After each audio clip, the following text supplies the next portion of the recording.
Hi, today we have come to Bradford to go to the National Science and Media Museum. So we shall see you inside. Floor one, we have the gallery with some old television stuff. I love the golden age of television. Only about 1,000 people owned a metal television set like this and so could watch the derby. The set was very expensive and the picture was small and blurred. The window on the right is the screen. The horses were just small fuzzy dots, but it was really exciting to watch a live horse race in your own home for the first time. An Olympic-sized camera. It says Adolf Hitler used the 1936 Berlin Olympics to show off his Nazi regime and its modern technology. The Fernsehkanalen, excuse my German, television canon produced high-quality pictures broadcast live across Berlin. That is a big camera. That's the actual size, and next to it is the size of a standard broadcasting camera used today. So I wouldn't have liked to have been the cameraman in 1936. Let's put it that way. Another TV camera. It says the BBC's big innovation in the 1948 London Olympics was this 3-lens CPS Emitron camera which got closer to the action. Each lens zooms in further. The operators needed to think ahead because they couldn't change the lens while the camera was live. The camera wasn't too heavy, but it came with a big rack of equipment, and that's shown behind. That says 2 boats and 16 rowers raced 4.5 miles along the River Thames during the Oxford and Cambridge University boat race. How do you televise that? In the 1930s, a BBC engineer took the chassis from an Austin 7 car and made it into a dolly, a wheeled platform for moving a camera, making it easier to capture sports like the boat race. So there we go, a camera on a car chassis. There's another camera here. The first colour television broadcast in Europe was of the 1967 Wimbledon Tennis Championship. Controller of BBC Two, David Attenborough, assembled a team of engineers to take 4 huge colour TV cameras to capture the action. It says, floor manager Matt Wayne invented this outdoor broadcast setup to get around the Sochi Winter Olympic Park quickly in 2014. It was so handy that when the BBC went to the Rio Summer Olympics in 2016, they picked up a brand new trolley. The trolley held screens, microphones, power packs, water bottles, umbrellas, snacks and a bin. It became famous after Claire Balding showed it off during a live link. It's been recreated with the help of BBC Sport. So you need to press a button to start, George. And then read what it says when your timer starts. There's a screen to the right that'll show him. There you go.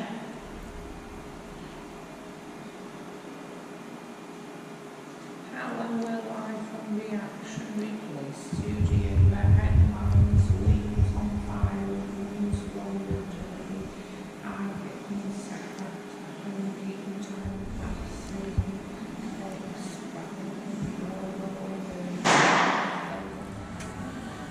Finish line cameras had a scrolling reel of film behind the lens continuously recording images from the line. A dead heat in the 1960s meant competitors had an agonising half-hour wait for the film to be developed. Here we've got the mascots from the London 2012 Olympics, Wenlock and Mandeville. It says they win the prize for the weirdest Olympic mascots, with a strange backstory. Apparently they were shaped from the last metal beam used to complete the London Olympic Stadium. Both have a London black cab light on their forehead and one all-seeing camera eye. They do look weird. It's time for tea and wrestling. During World War II, the BBC stopped broadcasting television. British company Pye manufactured this set, ready for broadcasting to restart. The first live sport shown in 1946 was a heavyweight wrestling match between Harry Anaconda and Bert Asserati. That's my kind of program. And then here we've got, it says no need to channel hop. This television showed 4 channels at once. That must have been confusing. The manufacturer tried to sell it to sports journalists who needed to watch lots of fixtures, but even dedicated fans found it hard to watch 4 games at the same time. I bet. I would think even today that would be difficult. Yeah. In the 1970s and 80s, international sport took off as the world watched global events like the World Cup. Watching big events on expensive, high-quality sets like this one made the experience even better. So that's from 1976. And it says, believe it or not, this is a high-definition TV nearly 15 years before the first British HD channels launched. The European Commission broadcast the 1990 World Cup and the 1992 Barcelona Olympics in HD to be shown on massive screens like this one.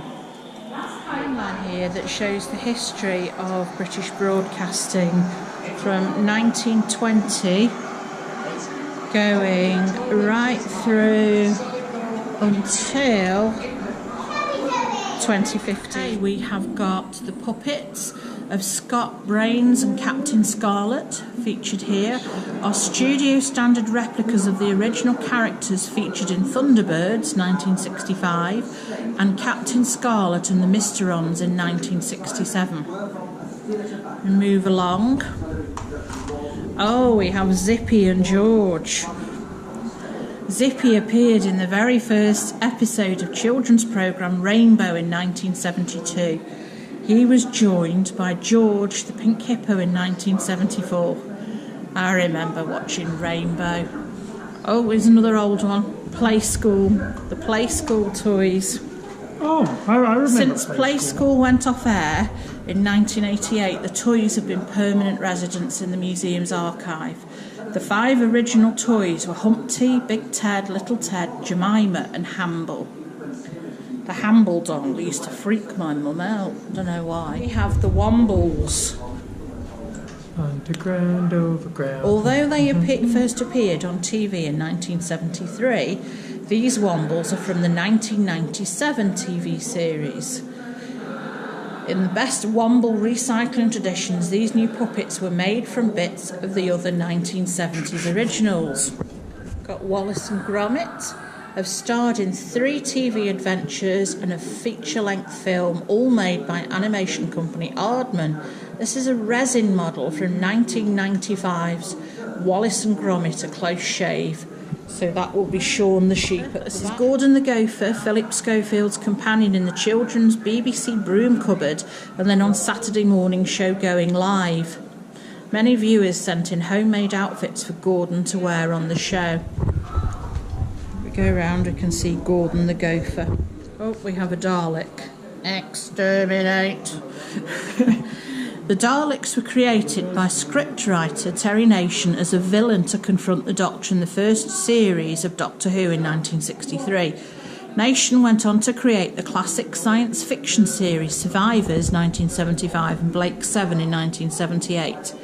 This is a full-size replica of a 1975 Dalek, first seen in the Tom Baker story Genesis of the Daleks, and it's an exact copy made under licence from the BBC. All I can say is I wouldn't want to meet one on a dark night. I wouldn't want to meet one in the daytime. Those of you that remember the Smash adverts, the Smash mashed potato, these are the Smash Martians. These puppets, a mother, baby and pet cat, have moving parts and appeared in the popular commercials for Cadbury Smash Instant Mash. This is, I can barely read it. This is the set for Great Uncle Bulgaria's study with the Womble puppets. Great Uncle Bulgaria, Madame Chalet, Bungo and Stepney. I can't read that. So it says, the final communique 1997. Set and puppet model for the film by Gail Thomas, made under the Channel 4 Animator in Residence scheme. A lonely man collects other people's love letters, sorting them by the strength and truth of their sentiments. Then one day a special letter arrives. Should he open it? This is the only surviving Wallace and Gromit set. Aardman Animations made this set for the Wallace and Gromit film The Wrong Trousers in 1993. They won an Oscar for this film. The set represents the inside of a museum. This is Morph. He was on Take Heart, that was it, with Tony Hart, and then he had his Vision on rather, and then he had his own show, The Amazing Adventures of Morph. And there's a QR code there that you can scan to see Morph and Chaz. This is a set from Andy Pandy in 2002, so it's a fairly modern set. And it says it's the interior of Teddy's Basket Home with the principal characters Andy Pandy, Luby Lou and Teddy. It's quite comfortable in there actually. This is a 16 lens camera from 1886, designed to photograph movement as a series of separate images and two films fitted side by side in a magazine that's slotted onto the rear of the camera. There are 16 taking lenses and 2 viewfinders.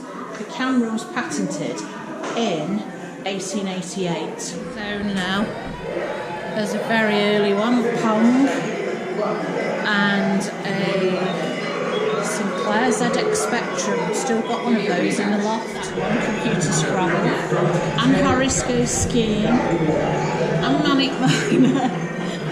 I remember those. We've got Sega Drive. And over here we've got Super Nintendo. Old arcade games, Galaxian, Defender, Street Fighter. Basement level now, and this is about photography. So we've got examples of early cameras here in the display cabinet. This is an example of the first type of photographic camera produced for sale to the public. The camera is of the sliding box type. So in 1864, Joseph Wilson Swan patented his method of carbon or pigment printing, allowing non-fading photographic transfers to be applied to many surfaces, including ceramics and glass. This is a projector, a Lee & Turner projector from 1902. We've got a range of cameras here through the ages, from the 1950s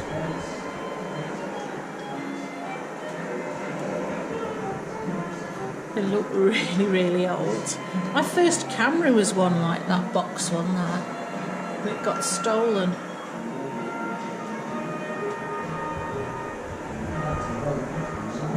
Moving on.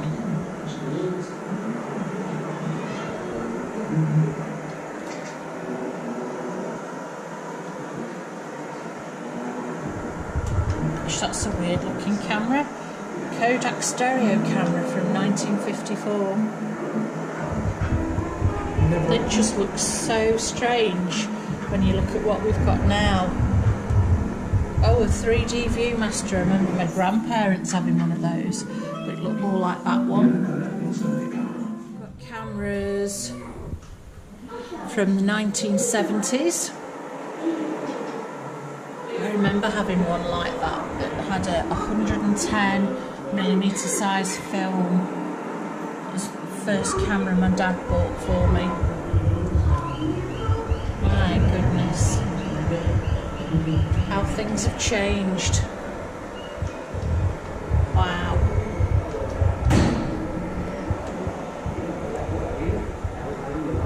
Going to the 1980s, disc camera.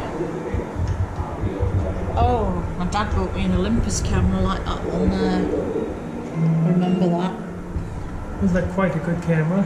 It was. Polaroid. My mum had one exactly like that one. Produced instant black and white photos. One that folds up in its own little case. My dad had a collection of old ones like that, but they got stolen. The older generation will remember these from the seaside, where they put money in the slot and watch through the viewfinder, turn the handle and see the moving picture. Turning the handle and watching them flip over, looking through the viewfinder. There we've got a scene of the photographer at the beach taking a picture of a woman. We've got a range of cameras here, 1899, 1902, more 1899, 1900, 1906, 1907, brownies, box brownie cameras, 1901. Wow. Early Kodak cameras, folding brownies. I like the name of that. Got a display of brownies there. Queen Mary's Doll's House camera. An 8th scale, fully working model of a No. 2C brownie camera made by Kodak for Queen Mary's Doll's House project in 1924. It was not used, box camera being thought too humble for such a grand household. And we have a mock-up of a camera shop. But unfortunately, it's closed. Oh. Right, we have spent about 2 hours in the Science and Media Museum. We found it interesting. Very interesting. It's laid out over a total of 8 floors, from the basement, the ground floor, and then 6 floors above that. There's a lift to get to all floors, so if you're in a wheelchair it's perfectly accessible. If you're visually impaired, there is nothing for you to do. There are no hands-on exhibits, there's nothing to touch. And if it hadn't been for me there, reading the cards out next to the exhibits and describing them, then John wouldn't have known what was going on at all, because there was nothing there for him. For him, it was basically in the lift, walk around the floor a bit, and then back in the lift, without me describing exhibits and reading out the cards to him. So it's not so good if you're visually impaired. We did enjoy it though, didn't we? Yeah, we definitely did enjoy it. There was a lot of really interesting facts, and I'm very glad that you read them out to me. Thank you. Yeah. So, as I say, we did enjoy it, but I don't think it's a place that we would come and visit again. We've seen it, and it was interesting, but I don't think it's anywhere that any of us have got a desire to come and visit again. Is that right? I would say so, yes. Is that right for you, George? Aww. Yeah. Anyway, thank you for joining us, and we shall see you next time.